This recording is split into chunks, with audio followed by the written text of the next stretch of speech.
2004 Pontiac Grand Prix. I've removed the HUD heads-up display.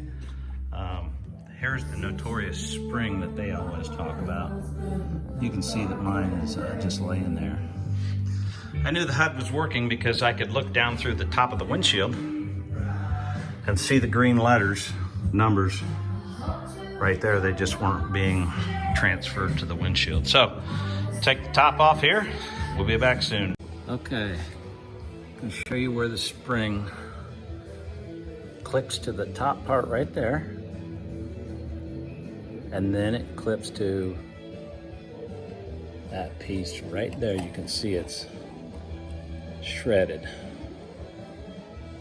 where the sun heats it up. So now I've got to epoxy that and get it up to there, and we'll be back in business.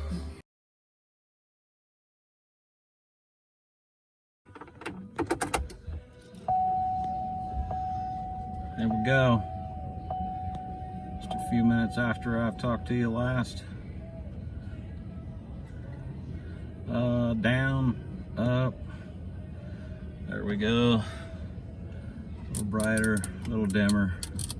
Switch works. All's good. Lights out, boys and girls.